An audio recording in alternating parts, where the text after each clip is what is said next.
Alright guys, so today we will be taking a look at yet another gun. And this is the military or A1 version of the gun that I have, which is also a KJW 1911. These are both single stack. And to be honest, real quickly before I actually get started here, I do want to mention that I really do wish that this gun was out when I bought my own gun, which is this one, because to be perfectly honest, I like the way that this feels much better, and there are some downsides to it, but I just like the look of it a lot better. And it was similar in price, as I recall, to this guy. So, on to actually taking a look at it as a review. Obviously, I'm not very good at reviewing things, but we'll try our best. So basically the entirety of it is constructed out of metal. What metal exactly, I don't know. Probably a zinc alloy. That's usually what they use, except for the grips. The grips are unfortunately a plastic. They're not a horrible plastic, but they're just kind of... it would have been nice to see them add the same grips that they put on the other guns, the nice rubber wraparound grips, or just, rubber grips in general on this, or at least maybe a different sort of plastic, or even wood, although I doubt they would put wood grips on it. But other than that, those are really my only complaints about it. And to be honest, it is identical to all the other KJW 1911s, except for the exterior. So, it looks different. It's completely an A1 style. I can't find anything that's different about it. The other thing that I do like about this more is that the magazine that it comes with is black compared to my gun, which is a silvery magazine. The finish on the silvery type magazine seems to last for quite a while. This is the same mag that came with my gun. However, as you can see, with minimal use, the paint's already coming off, which is a bit unfortunate. But yeah, what I really like about this magazine is that it sits flush with the gun. There's not anything sticking out, where the magazine that came with my gun does stick out quite a lot, and I think that's pretty bad looking, but that's my own personal opinion. You may or may not like that better. I do believe that they actually sell these mags, the ones that are flat, separately now. As well. I don't know exactly how much these cost, but I believe about $30 or so US. Let's see. I guess we should go ahead and move on. If you guys haven't seen any of these guns, I'll go ahead and take it apart real quickly. I know this is quite disorganized, and just let you have a look down in the slide. So we have our blowback back here. We got a spring. This is the main spring, and all the internal parts of this are completely identical to all the other KJW 1911s, single stack 1911s, to be clear. The ones that have thicker double stack grips, some of the parts are slightly different, but as far as all the single stack ones, all the parts are basically completely interchangeable. Just to go ahead and quickly prove that to you, I'll take the slide off of my gun and slap it on here. Then even though the paint is different, it does fit and it would work. Also, one quick thing is also the paint on this is matte.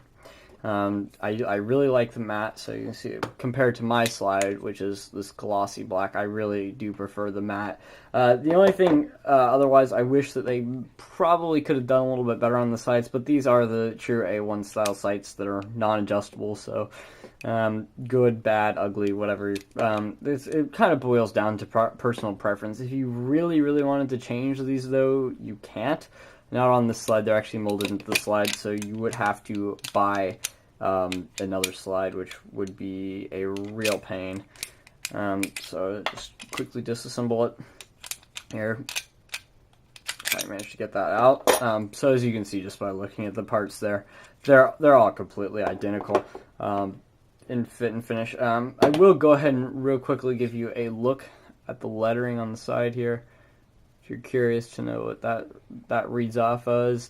To me, it's not really that important, but some people are really into markings and whatnot. There are a couple on the frame as well. Take a look at that, just if you're curious. The other side close up.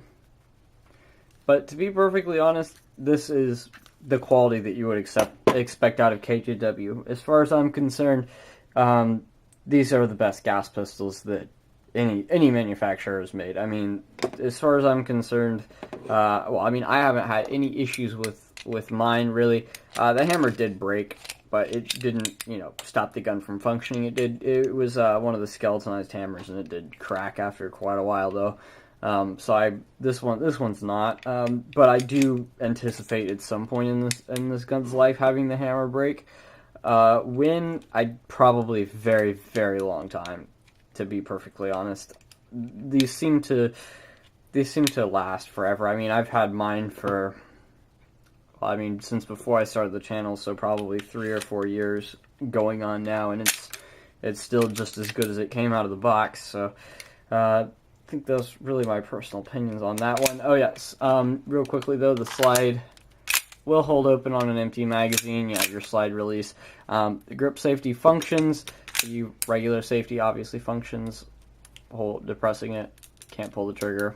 Without the grip safety, also can't pull the trigger, but pull the trigger when both of those are disengaged. So I think that's probably about it. I think I've probably covered everything that you probably want to know quickly about this externally. At some point we will do a shooting video, although it's like I said, this is identical essentially to all the other KJW single stack 1911s.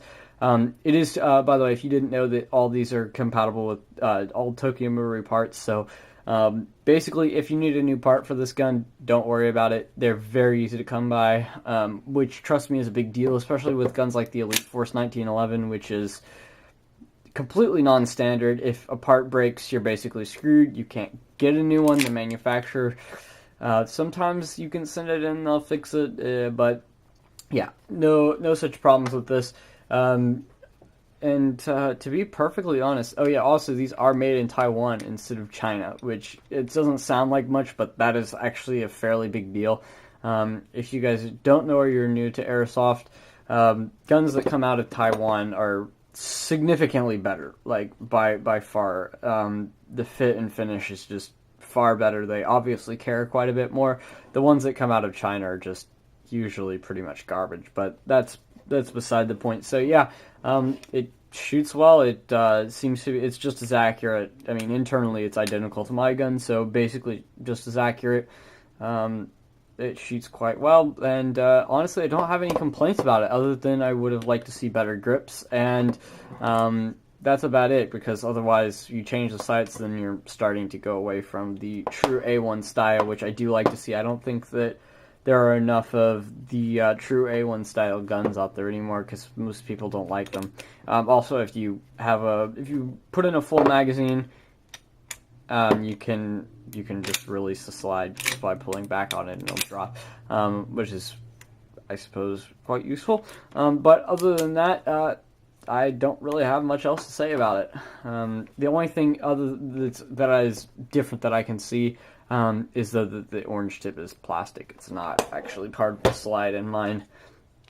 As you can see, it's kind of hard to see on camera, but it's actually just painted on, where on this one it's just a piece of plastic, so you could, in theory, just pull this right off if you really wanted to with a little heat. But I think other than that, I can't think of anything else. So anyway, thank you guys so much for watching, and have a very nice day.